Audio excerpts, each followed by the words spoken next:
Hey gamers, what's going on and welcome. Today we're going to be diving deep into the Marvel Rivals Season 1 patch notes that just dropped a couple of minutes ago. There is a ton to go through, from balance adjustments, nerfs and buffs across the board. Whether you're a strategist, duelist, or Vanguard main, there's a ton of characters in every class that got adjusted, and so we're going to be going into all that in detail. I did want to make a quick note as well that I did post a bunch of videos here on the channel over the past 24 hours, some of which may not have gotten notifications because we did make so many videos, but we covered everything regarding the new season. I got the opportunity to play season 1 of Marvel Rivals early. We checked out the entire battle pass. We checked out Invisible Woman and Mr. Fantastic gameplay, from practicing their abilities in the range to actually trying them out in game. So if you guys want to see any of that content, like I said, that is on the channel, but let's get into the actual nitty gritty here and find out what's different. So they got their big tweet announcement here. They said, assemble Rivals. The hero hot list is now available on our official website, where you can check the pick rates and win rates. This is actually really awesome.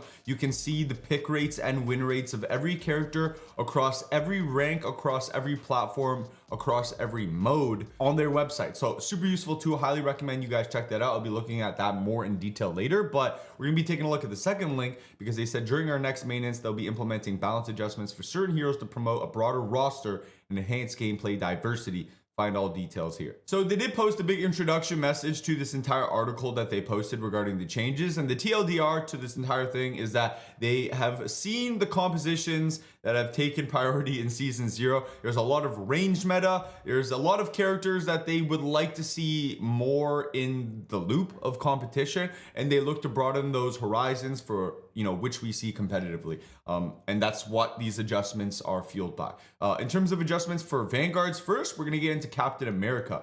He said Steve will receive some enhanced survivability, allowing more frequent entering and exiting of the combat. I mean that this is what he does. You know what I mean? His name isn't Captain Cardio for no reason. He'd be running in their backline, messing things up, and he gets out.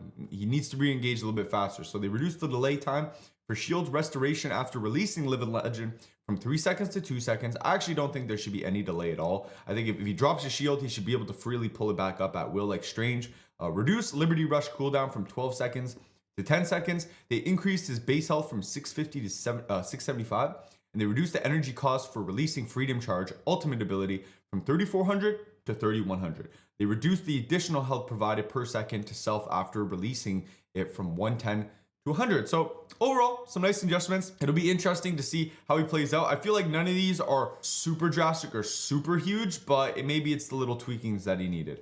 Next up, we're going to get into Strange. Strange has been really strong in Season 0.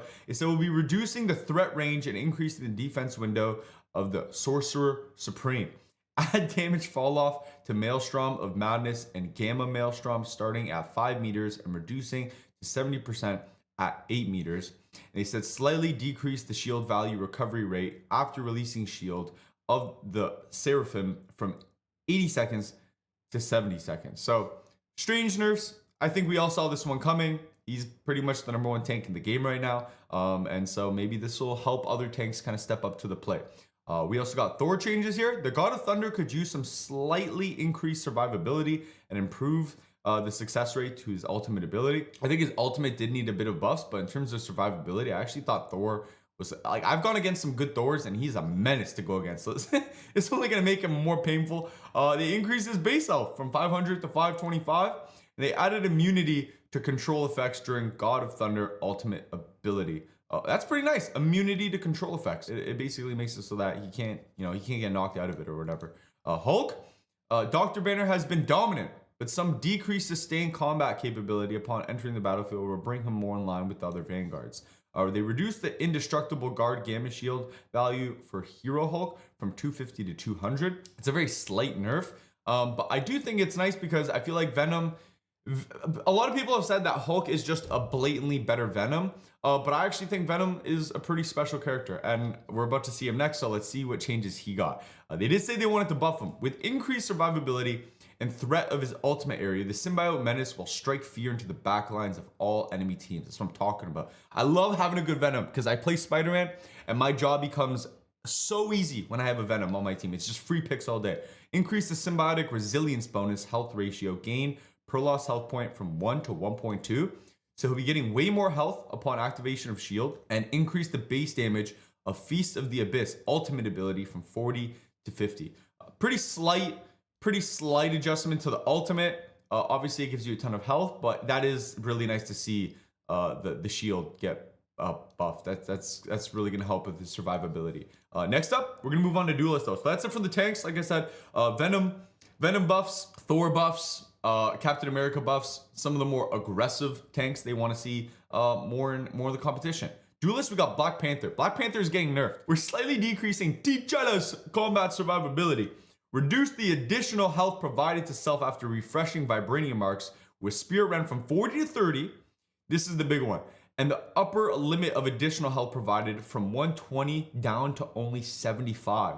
Black Panther, he is strong. I'm not gonna lie. He is absolutely deadly in the right hands, but seeing his survivability get taken down a little bit, I actually think is a pretty fair way to balance him. I think like his kit, you know what I mean? It is punishing if you don't do it properly. So I'm glad they didn't tweak that a whole lot. I think it's a good flow. But yeah, survivability, make him harder to play. You know, really make risks true risks. Next up, we got some Black Widow buffs, and this I was really excited to see because I actually think Black Widow has the potential to be really good. Natasha was very much in need of optimization when evaluating the release experience of her abilities, as well as a slightly increase to the threat of her ultimate ability. They've increased the range of the first effect of Edge Dancer from 3 meter radius to 5 meter radius. So nice little buff there. But this is the big one. Reduce the time required for Fleetfoot to recover from 0 stamina all the way up to full. So if you were to be sprinting with her and drain your stamina bar, it only takes 4 seconds to fully regen all your stamina and start running around again from 12 seconds. This also makes it really nice because her jump is a really good survival mechanic. Being able to jump and hit people when you're in the air, being able to jump when people dive on you, get in your face, it all just aids in her survivability. And I think that's something that, you know, was a little bit underrated in her kit, and it's really gonna show here how powerful it can be. Reduce the time required for Electroplasma Explosion, her ultimate, to reach maximum power from 1 second to 0.6 seconds. You know, once again, slight buff. I think her ultimate is okay. It's not the greatest ult in the game. I mean, it might actually be the worst. I don't know. But 0.6 seconds, at least you'll be able to fully charge it and take people's heads off. You can get kills with it, which is nice. Hawkeye. Okay, we got Hawkeye and Hela next. We'll be decreasing the medium long range damage capability, reducing the threatening combat radius, and slightly improving the close combat resistance for the Avenging Archer. They're slightly reducing the spread angle between every 2 blast arrows. Nobody in the world, I don't think, swapped to blast arrows once. You know what? No, I'm sorry. I'm being salty out of the gates because we're talking about Hawkeye. I'm gonna put my bias aside. They're buffing his blast arrows. His blast arrows were pretty useless. Okay, and I guess they're getting a little bit of a buff here, so maybe people will use them more, you know? And they reduced the triggering distance of passive abilities Archer's Focus from 60 meters to 40 meters, reducing the maximum additional damage of the passive from 80 to 70. So it'll do less damage, and you have to be closer to capitalize on that charge up, I guess. This is somewhat nice because then you won't be getting the massive charge up from super far away. I think that's where like those random one-tap headshots drove you a little crazy. I'm honestly not super informed with the numbers, so I don't know if you'd still be able to head tap, but I mean, these look like decent changes. Honestly, that charge up is really strong, so seeing the range reduced is nice. Moving on to Hela now. Okay, these I'm a little nervous to look at. I don't know how this could go south. This could go north. The Goddess of Death has been a menace, and we've slightly decreased her combat strength. Reduced base health from 275 to 250. That's fair. That is fair. She is a good character. I actually like her kit. It does take skill. You have to aim. Obviously, it's hit scan, but it is clicking. And I think the big problem is just not being able to take her out as easy as she should be able to get taken out. 250 health with a mobility skill that allows you to kind of like, you know, deal with people diving on you. I think it's fair. If I can execute a good combo as Spider-Man, I want to be able to explode you. I'm going to be real. If you can react in time and go bird mode, then you live. If not, goodbye, Hela. So that's fair. Magik, the Queen of Limbo, needed an increase to her threat after unleashing her ultimate ability. Increase Umbral incursion damage in Dark Child form from 115 to 135. Nice buff there in her ultimate. More damage. Can't complain. Moon Knight. I'm actually not sure what they're going to do with him. The Hand of Khonshu will receive a slight increase to the threat of his ultimate ability. His ultimate's already strong as hell. What the heck? Increase the number of talons generated by Hand of Khonshu ultimate ability from 10 to 14. So more explosions. And increase the explosion radius of each talon from 4 meters to 5 meters. Wow. Okay, that is a juicy Moon Knight ultimate buff. I'm not gonna lie. I actually thought Moon Knight's ultimate was one of the strongest in the game. It's literally just a barrage that just rains down on people's heads, and it hits, man. So this is gonna be dangerous. Namor, my boy Namor.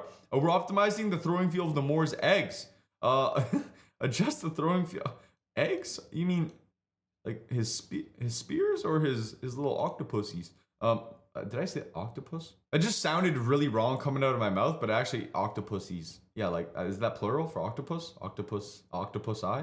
I don't know. Adjust the throwing field of a Monstro spawn and Frozen spawn, so his squids. Now Namor can more accurately throw them to the desired location. I'm assuming they're gonna throw a bit faster, a bit more further maybe, so that they feel a little bit more like where you look is where they land. Like, just stick it to that part on the wall instead of like arcing them. That's kind of how they feel. They arc a bit, so hopefully that makes it feel better. Maybe even throw them further. Psylocke I think is getting a nerf here. I'm assuming we'll be providing more options for other heroes to counter the Demon Slayer's ultimate. Oh, okay, nice.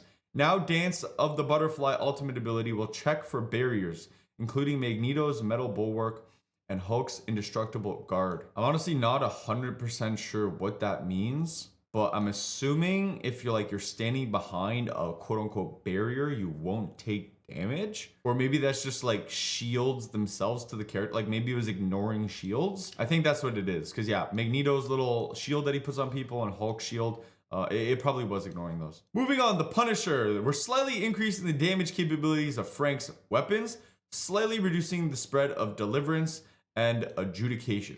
I think that's his turret, if I'm not mistaken. His assault rifle is completely hit scan, so that it's obviously not that. It's either his shotgun or his turret.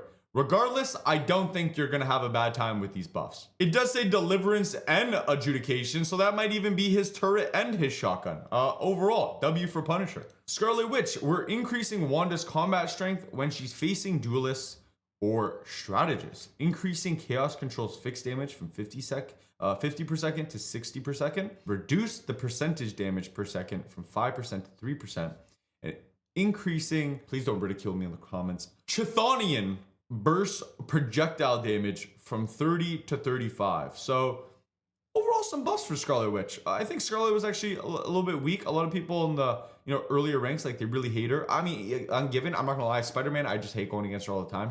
She can do a lot of damage to me really easily. So I'm not exactly happy about this, but you know what, Scarlet Witch means I'm happy for you. Not really, it's fine. Moving on. Storm, I think she's gonna get a big buff here. Considered one of the weakest characters in the whole game, I don't think so, to be honest. The Weather Witch needed an overall increase to her damage capability. We're also optimizing the feel of her left click projectile and the release experience of her ultimate ability. Increase Wind Blade projectile speed from 100 meters per second to 150 meters per second. So more velocity and left click damage from 50 to 55. Nice damage buff there. Increase Bolt Rush damage from 70 to 80. And after releasing Omega Hurricane, her ultimate, the bonus health provided for herself will increase from 350 to 450. Wow. Moreover, following its conclusion, the extra health will no longer vanish instantly, but will instead diminish at a rate of 100 per second. Interesting. So it gives her a bit of an opportunity to get out after her ultimate with the increased health bleeding off. Squirrel. I actually thought Squirrel was in a good state. I think she's pretty strong. We're increasing the threat of Doreen and her furry friends and their ultimate ability. Actually, no, yeah, I guess if any part of her did need an adjustment, like a buff, it'd probably be her ult. Addition of a new effect to the unbeatable Squirrel Tsunami. Ultimate ability, the squirrels will rush towards the nearest enemy after bouncing instead of bouncing randomly. Wow. Okay. Start jumping. You're about to get ran over by Squirrel Stampede, man. Oh my god. Reduce the Squirrel Tsunami health from 600 to 300. So it will target you I guess like if you really focus up and it's coming from far away and it's a bad ult, you could shoot it down with your team before it gets to you, but it's coming for someone, that's for sure. Winter Soldier will be adjusting Bucky by decreasing his long range combat strength and increasing his survivability in medium close range combat. Increase the bonus health by provided by Bionic Hook and Tainted Voltage from 30 to 40. They're increasing Rotostern's projectile damage from 70 to 75. Sorry, there's some big words in this set of patch.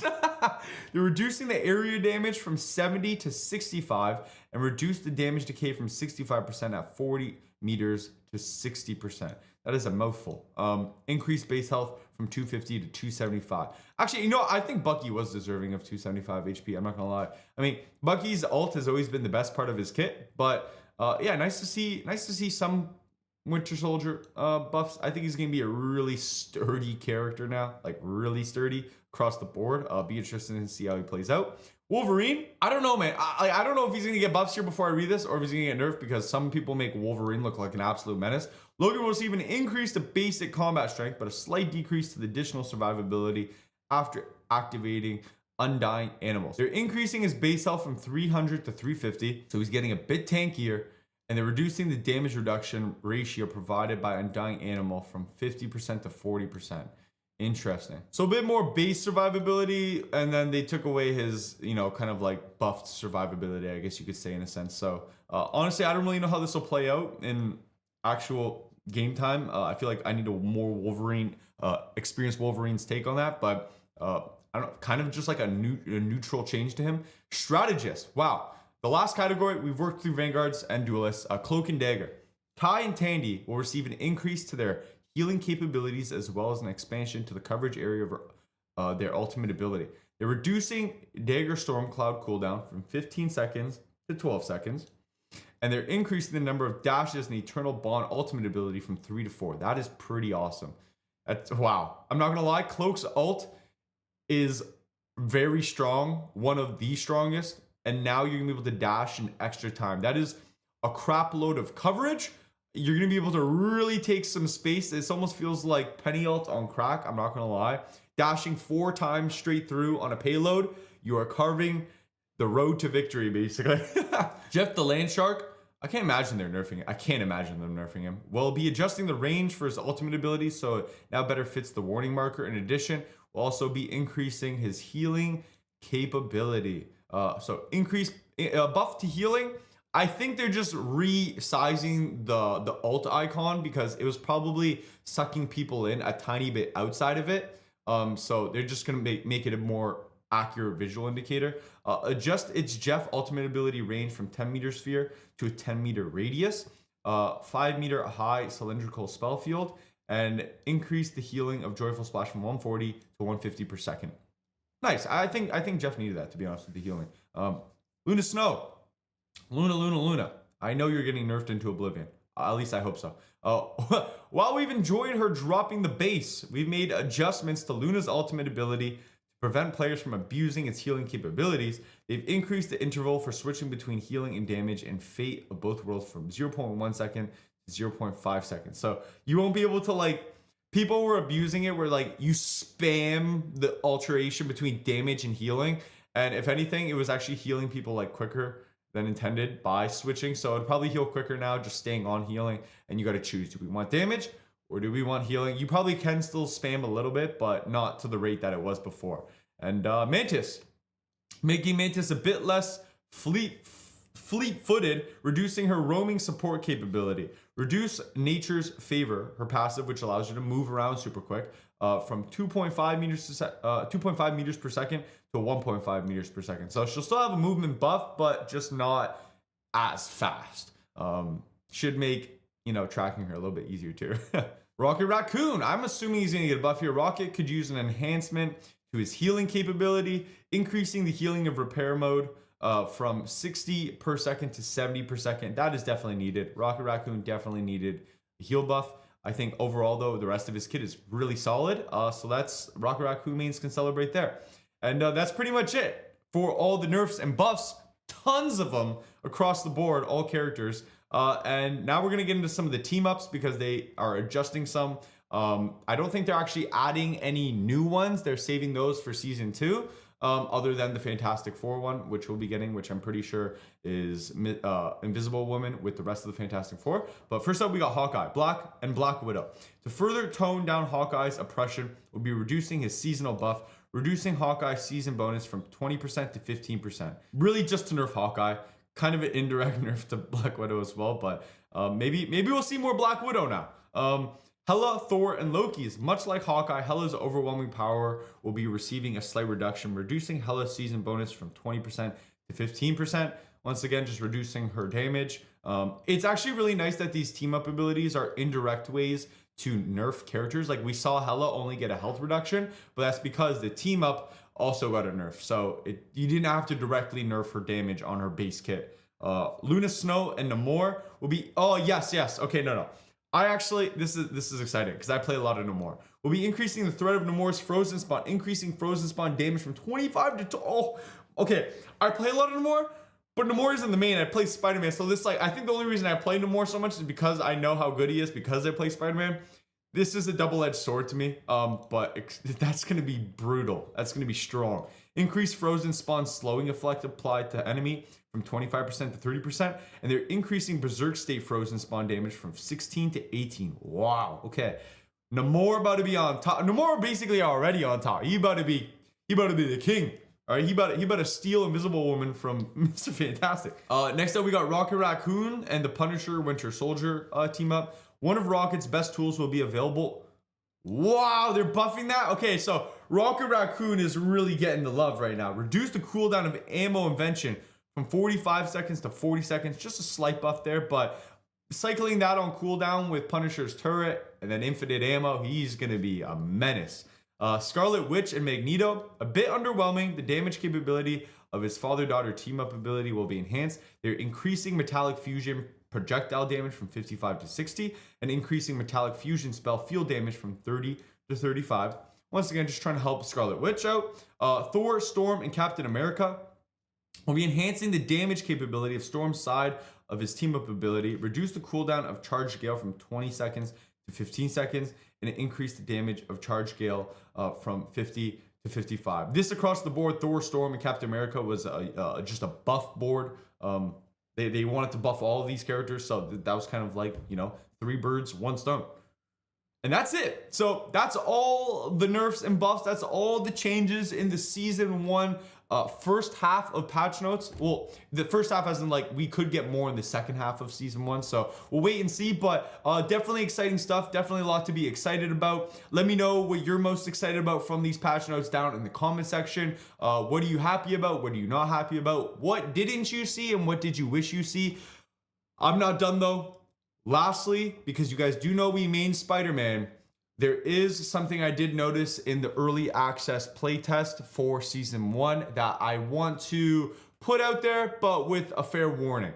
Spider-Man was not mentioned in these patch notes, but in the season 1 test build of Marvel Rivals, he didn't have the ability to stack his overhead slam and uppercut to basically almost cancel out the animation of one of the attacks and get both damage at once. That is most commonly seen for you guys who do know Spider-Man as a plink into the uppercut. Once again, a plink into the uppercut. You have to actually land the overhead slam before you can uppercut. Otherwise, the uppercut will just cancel the overhead slam now. I don't know if that will make it into the final build, so that is something maybe look out for when the season drops in the practice range, see if it works or it doesn't work anymore. It could make its way because it was being tested clearly, but it wasn't in the patch notes, and I feel like if it was, they would have made some note of it potentially. So yeah, Spider-Man's, keep an eye out. As for the rest of you, I hope you enjoyed the video. Thanks so much for watching. Leave a like, subscribe. We'll be posting tons of Marvel Rivals content in season 1. There's so much more to come, and we've already posted so much of season 1 already. So once again, go check those videos out. Mr. Fantastic and Invisible Woman gameplay on the channel already, and the full battle pass. Catch you guys in the next one. Keep up, stay up. Peace out.